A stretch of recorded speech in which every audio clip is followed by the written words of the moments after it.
Es la gran noticia política de este 2026. El gobierno regulariza a miles de personas migrantes con carácter inmediato. Es una medida que puede afectar a alrededor de 840.000 personas, según los datos de Funcas, aunque la cifra real la tendremos al finalizar este proceso. Se trata de una medida que, si bien no acaba con todo lo que provoca el racismo institucional, ni mucho menos, sí que va a dar mucha tranquilidad y seguridad a miles de personas y familias migrantes que se enfrentaban a todo el laberinto y a toda la exclusión que suponía este racismo institucional, estar en situación administrativa irregular. Así que gracias a todas las personas, especialmente al movimiento Regularización Ya, por lanzar esta iniciativa, recoger las firmas y no permitir que decaiga, una medida que ha tenido un gran apoyo social. Recogieron más de 700.000 firmas, de las que más de 500.000 fueron validadas para la ILP, una medida que tuvo el consenso y el apoyo desde la Conferencia Episcopal hasta multitud de organizaciones de base de izquierdas que se implicaron en el proceso y que ahora, por fin, 6 años más tarde de lo que debía, pero llega a luz, a buen puerto. Y yo ahora os voy a explicar cuáles son las claves de lo que supone esta regularización en muchos aspectos, a nivel de las personas migrantes, a nivel de la sociedad española, a nivel político, económico. Vamos a analizarlo.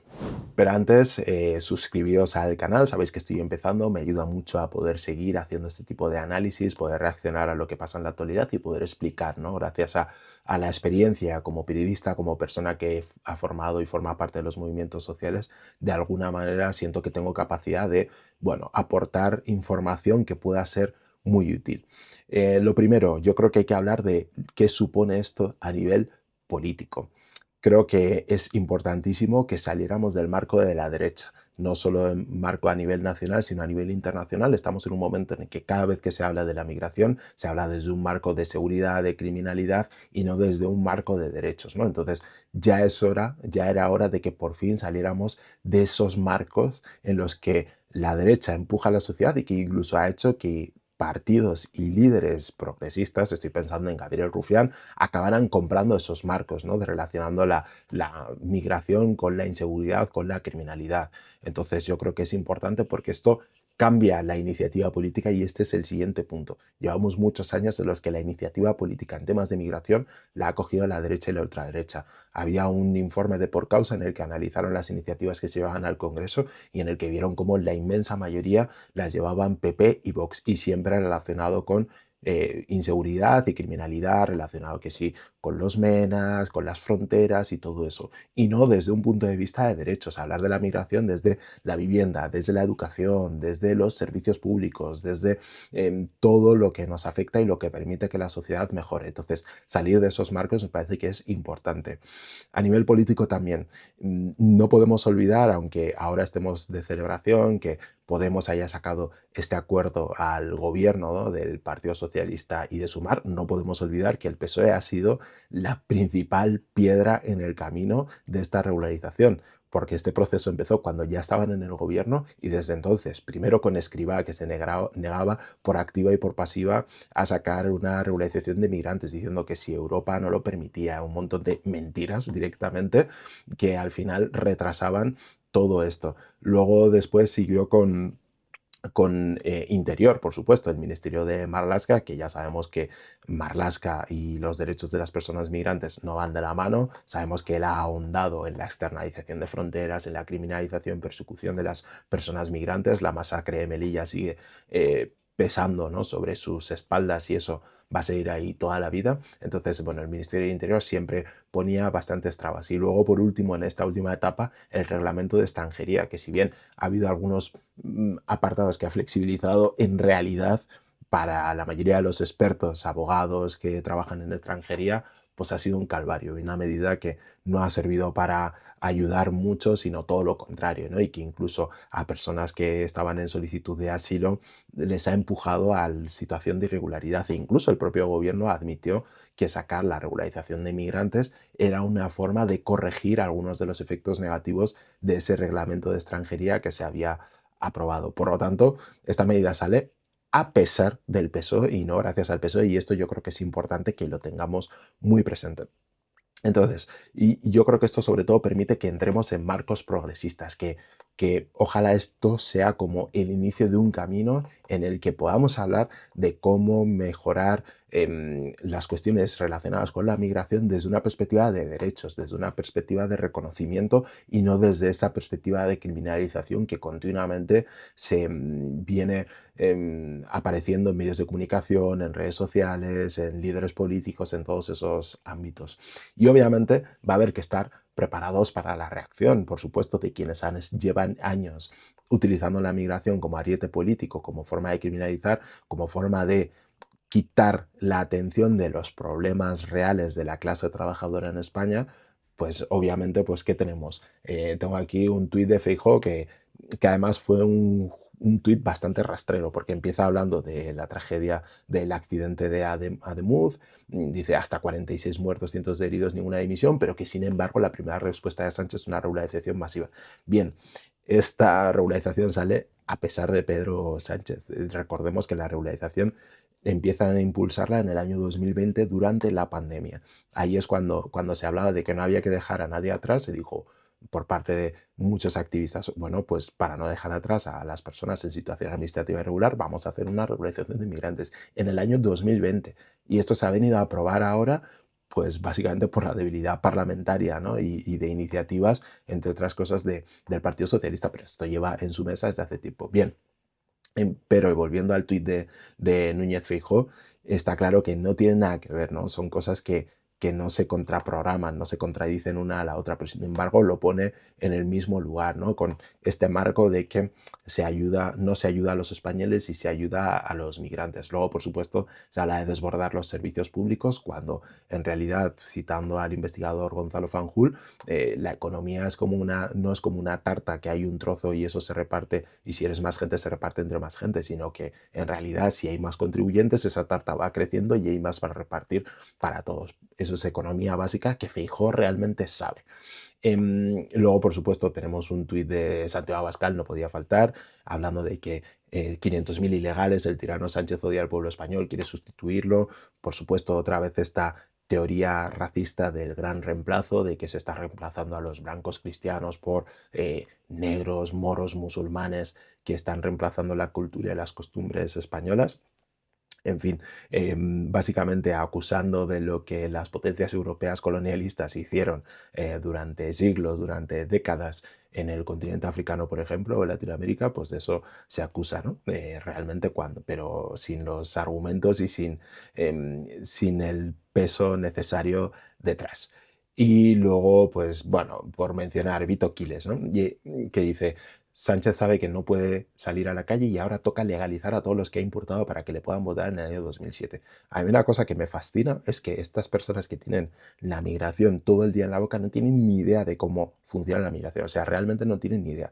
Obviamente la utilizan, ¿no? Para criminalizar y afianzar los marcos del racismo institucional. Eso está fuera de toda duda y por supuesto que lo hacen conscientemente. Pero te juro que no tienen ni idea de cómo es la vida de una persona migrante. O sea, por ejemplo, cuando dicen que regalan los papeles, etcétera, yo sé que obviamente desde qué lugar lo hacen, desde un punto de vista muy racista y de afianzar el racismo institucional. Eso está fuera de toda duda. Pero realmente yo estoy convencido de que realmente no tienen ni idea de lo que están hablando. Entonces, bueno, desgraciadamente, las personas que son regularizadas ahora o que tienen permiso de residencia no pueden votar en las elecciones generales, solo pueden votar en las elecciones municipales y las personas que vienen de países que tienen acuerdo de reciprocidad con España, que no son muchos. Tenía por aquí apuntados algunos de esos países: Ecuador, Islandia, Noruega, Nueva Zelanda, Paraguay, Perú, Reino Unido, Trinidad y Tobago. Son muy pocos países los que realmente no. Ojalá se trabajara para el derecho al voto de miles de personas que llevan años, décadas viviendo en España, pero que sin embargo no pueden votar por los representantes públicos que luego van a legislar sobre sus vidas. Esto es muy fuerte. Bien, esto a nivel político. ¿Qué supone esto para la vida de las personas migrantes? Yo creo que lo más básico son dos cosas. Uno, tranquilidad, poder salir a las calles sin ese miedo a una parada por perfil racial. Sabemos que a las personas racializadas, migrantes o no, también a las gitanas se las para hasta 10 veces más que a una persona blanca por su aspecto, no por haber cometido un delito ni nada por el estilo. Eso se lleva documentando desde hace décadas. Muchas personas que se las para de camino al trabajo, en su vida cotidiana, esto que ahora está todo el rato en el ICE, pues bien, aquí esas paradas por perfil racial se llevan haciendo muchísimo tiempo en España. En el año 1992 está el caso de Rosalind Williams, una mujer negra que se iba a Valladolid y la policía le paró y le dijo, no, te estoy parando porque eres negra. En el año 1992, o sea que en España, que esto lleva pasando muchísimo tiempo. Pero bueno, entonces, una cierta seguridad, una cierta tranquilidad de poder hacer vida sin ese miedo a una parada, a una deportación, a una detención, a un abuso policial, porque eso existe. Y luego el calvario que supone tramitar los papeles. Es que yo creo que la gente no es consciente de lo que supone a nivel de tiempo, los años que puedes pasar en este trámite. O sea que aunque el arraigo, por ejemplo, se diga que con 2, 3 años ya puedes regularizar tu situación, en realidad los procesos duran años y años y mucha gente se tira años y años y que supone a nivel de tiempo, a nivel de dinero, económicamente cuesta muchísimo, a nivel de la violencia institucional cuando vas a una oficina de extranjería y los funcionarios trabajan para no darte los papeles. La violencia de, por ejemplo, en Madrid, la oficina de extranjería de Aluche está en el centro de internamiento de extranjeros, en el lugar en el que se detiene a personas por estar en situación administrativa irregular, no por haber cometido un delito, se las retiene hasta un máximo de 60 días para deportarlas a sus países. Pues en ese lugar es donde el gobierno decide que es donde las personas tienen que ir a tramitar sus papeles. Es una absoluta locura. Pero bueno, la regularización va a suponer que las personas puedan optar a empleos con contrato y no tener que lanzarse directamente a los brazos de los empleos en B.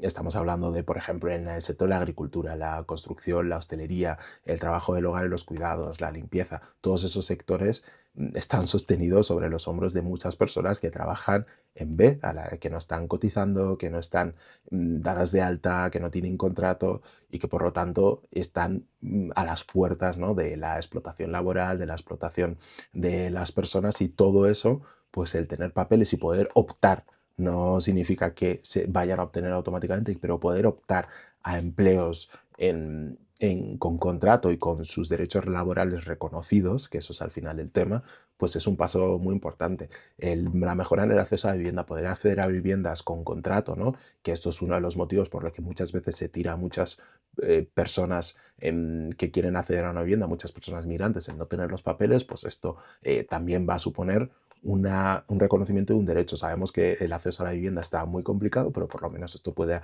ayudar en muchos aspectos. Y luego tener un sistema público más justo. Siempre se ha dicho, ¿no?, que los inmigrantes contribuyen más, reciben mucho menos de lo que contribuyen. Por lo tanto, diciendo, es tan beneficioso que, mira, te contribuyen un montón y no reciben tanto. Pero en realidad es una trampa, porque realmente lo que estaba sucediendo es que las personas migrantes estaban contribuyendo a un sistema que luego le estaba quitando el derecho a acceder a eso. Y yo creo que es importante que empecemos a situar algunas cosas. Las personas migrantes tienen derecho a acceder a ayudas públicas, como cualquier otro ciudadano, siempre y cuando cumplan las condiciones que se han establecido. Si hay una ayuda a la vivienda y una persona migrante em, encaja en los parámetros para obtener esa ayuda de vivienda, tiene derecho a eso. O sea, tenemos que quitarnos este complejo de no, los inmigrantes no reciben ayudas. Bueno, las personas migrantes que necesitan ayudas públicas deberían recibir ayudas públicas. Esto es importantísimo. Pero, por ejemplo, por poner un caso que es habitual, personas que llegaron a España, no tenían papeles, empezaron a trabajar, trabajaron durante años, décadas en B, trabajos del hogar y limpieza, construcción, agricultura, que luego igual en algún momento sí pueden regularizar su situación, pero ya han trabajado muchísimos años sin cotizar. ¿Y qué pasa? Que cuando llega el momento de jubilarse, mm, realmente su pensión no se corresponde con lo que han trabajado y no es por una decisión que ellos hayan elegido cobrar en B, ¿no? Pues alguien yo qué sé, un fontanero que decide que, bueno, pues va a cobrar las facturas sin IVA, lo va a hacer todo en B, etcétera, y va a declarar mucha menos pasta de la que realmente gana. Eso es una decisión consciente de una persona, pero en este caso no. En este caso es que la ley de extranjería, el racismo institucional, te empuja a que tengas que coger ese empleo en B y no puedas hacerlo con contrato, con todo lo que eso supone para, por ejemplo, tu cotización futura, ¿no? Y entonces muchas personas ven que han trabajado 25 años en España, pero su pensión es no contributiva, que es la mínima, porque no pueden demostrar todo ese trabajo que han hecho, no por una decisión personal, sino porque no les quedaba otra. Esto es importante. ¿Qué supone esto para la población española? Esto es una medida que no solo beneficia a las personas migrantes en situación administrativa irregular, sino que beneficia a la sociedad española en su conjunto. Y si bien quiero huir o tratar de huir de esos argumentos utilitaristas de que necesitamos a los migrantes para pagar las pensiones, para todos esos beneficios, sí que es verdad que hay que reconocer que muchas veces que se ha tomado, por ejemplo, la decisión en el pasado de regularizar a las personas migrantes, tenía que ver con eso, porque era un beneficio para la sociedad española. Varias regularizaciones las ha hecho el PP de hace tiempo, el PP de Aznar. O sea, imaginaos cómo era el panorama, pero claro, ellos que estaban viendo que había miles de personas aquí, que estaban aquí, viviendo aquí, pero que no podían cotizar y que por lo tanto el Estado estaba perdiendo dinero. O sea, desde un punto de vista económico, es un suicidio económico y político tener a personas que viven en el país en situación administrativa irregular, pero como los marcos se han ido desplazando, ¿no? Tanto hacia los marcos de la ultraderecha, de la migración relacionada con la criminalidad, pues hemos llegado al punto en el que hemos llegado. Pero en realidad, desde un punto de vista puramente económico, es beneficioso para las arcas públicas. Hay una mayor recaudación, se recogen más impuestos y por lo tanto hay más recursos para destinar a los servicios públicos, ¿no? Por eso cuando Feijóo dice que los servicios públicos se van a saturar, eso es mentira. Lo que satura los servicios públicos es los sucesivos gobiernos del Partido Popular que han estado recortando el estado de bienestar, que han estado recortando la sanidad y entregándosela a la sanidad privada y que han estado recortando en la educación y entregándoselo a la educación privada, el Partido Socialista, quien no ha puesto remedio a todos esos recortes sociales en los servicios públicos, en fin, todo eso es lo que hace que luego las urgencias, los servicios públicos estén colapsados, no la presencia de personas migrantes. Esto vaya por delante. Se reduce la marginalidad, pues al final, si no si puedes trabajar, ¿no? Con contrato, con condiciones, con tus derechos reconocidos, puedes acceder al sistema público, puedes salir a la calle sin miedo a que te deporten, etcétera, la marginalidad se va reduciendo, ¿no? Si las condiciones de vida mejoran, las posibilidades de estar en la calle, tener que, bueno, pues caer en redes de criminalidad, etcétera, y todo eso se va reduciendo, ¿no? Y yo creo que es importante poner esto sobre la mesa también a nivel de los barrios a día de hoy están revitalizados gracias a población migrante, gracias a todas las personas migrantes que están habiendo negocios como fruterías, como peluquerías, continuamente. Si nos fijamos en las cifras de autónomos en España, la inmensa mayoría de los nuevos autónomos en España son personas migrantes que están mayormente, que además viven en los barrios trabajadores, porque hay una segregación laboral, una segregación de vivienda en España, eso ya hablaremos en otro vídeo, que al final esos barrios que han sido denostados por las autoridades, no han tenido los presupuestos suficientes para desarrollarse, al final en esos barrios son personas migrantes las que viven y muchas veces las que sostienen la vida en esos lugares, con los comercios, con las diferentes actividades culturales, sociales que se van organizando. Y esto es importante reconocerlo. Em, y luego, ¿qué supone esto para los movimientos sociales? Yo creo que esto es un reconocimiento primero al trabajo de regularización ya. Enhorabuena a las compas que han estado 6 años, que esto se dice poco, 6 años desde el año 2020, desde la pandemia, luchando por esta regularización de migrantes, recogiendo firmas primero, organizándose por toda España, gente que llevó los pliegos de las firmas a sus trabajos, a todos los entornos familiares, sociales, de todo tipo para recoger más de 700.000 firmas, que esto es importante, y además solo podían firmar personas mayores de 18 años y con nacionalidad española, que esto es más fuerte todavía. Y que de hecho debería bajar esto, ¿no? La ILP, sabéis que es recoger firmas con una iniciativa para que el Congreso esté obligado a debatirla. Bien, se subió el umbral de 250.000 firmas a 500.000. ¿Qué tipo de democracia participativa es esta, ¿no? En la que se limita y complica esa recogida de firmas, ¿no? Yo creo que se debería volver a bajar ese listón para que se puedan proponer iniciativas como esta y otras más, ¿no? Y que el Congreso realmente pueda debatir y pueda debatir lo que le entrega a la población mucho más allá de las elecciones.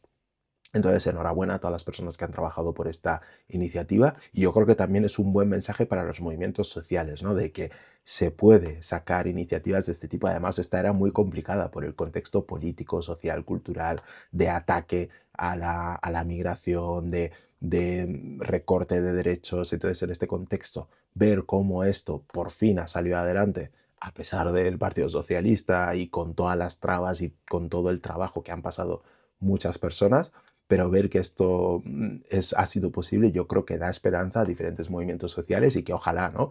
Pues puedan ver en esta herramienta algo útil para llevar a cabo sus demandas, ya sea a nivel de crisis climática, a nivel de vivienda, a nivel de laboral y de salarios, de derechos, en fin, de todo lo que se nos ocurra, saber que esto puede funcionar, puede estar ahí. Así que nada, hasta aquí mi análisis. Espero que os haya gustado. Me decís en comentarios qué os ha parecido, si me he olvidado de algo. Y nada, si lo veis útil, creo que es importante que lo podáis compartir entre vuestros contactos, amigos, familiares, porque creo que es un tema que va a dar mucho que hablar, que va a haber que argumentar mucho para defender esta medida, que yo creo que en cualquier caso es una buena noticia. Aunque haya mucho trabajo por hacer, no deja de ser una buena noticia que hay que defender, que hay que celebrar. Nos vemos en el siguiente vídeo. Gracias, chao, chao.